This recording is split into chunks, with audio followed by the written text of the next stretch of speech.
somewhere deep in the rural South, down a cracked driveway lined with weeds and forgotten mailboxes. We pulled up to a garage that looked like time had simply passed it by. But behind that rusted metal door was a world no one had seen in over a decade. Dust clung to everything. Cobwebs hung like curtains. And the silence felt heavy. But what we saw inside, it was like walking into a secret museum. There were rows of vintage scooters, Cushman Eagles, Trailsters, even rare three-wheelers, all perfectly lined up, like they were waiting for their owner to come back from lunch. In the corner, slot machines from the 1940s stood tall, their faded cherries and bars still glowing under decades of grime. Some still had coins inside. Others hadn't been opened in 50 years. Were relics of another era.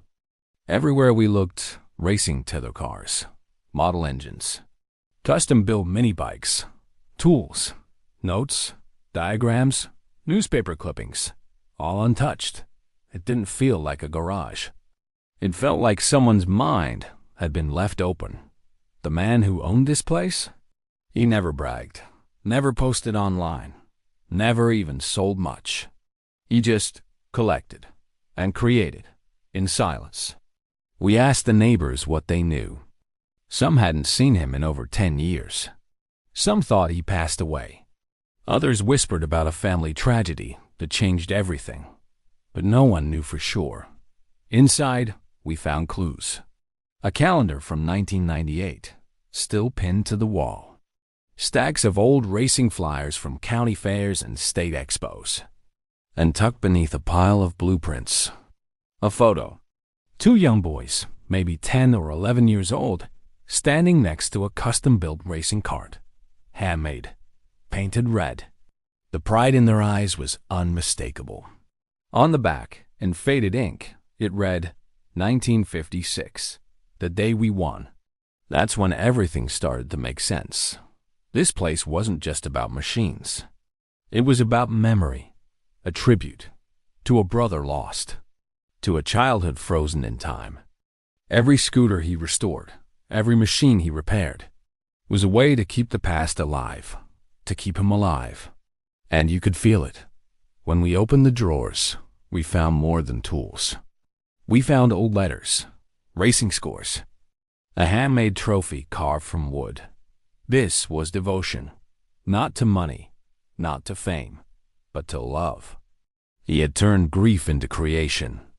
And now, years later, this garage, this shrine, stood untouched, like a time capsule waiting to be discovered. Some people collect for profit, others for nostalgia. But this man, he collected to remember. We spent hours walking through that garage, careful not to disturb the order, because everything had a place. Even the chaos felt intentional. It was quiet work, sacred even. When we finally began loading the scooters onto the trailer, something felt wrong, like we were disturbing a spirit. Not in a haunted way, but in a way that made you pause. We weren't just picking.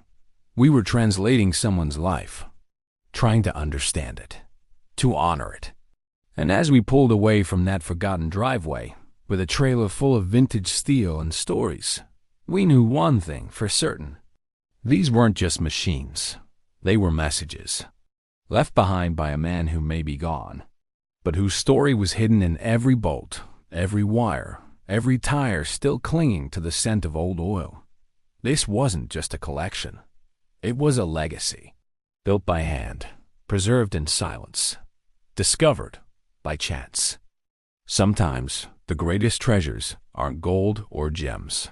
Sometimes they're just waiting. In a garage, no one visits. On a road, no one drives. Carrying a love no one forgets.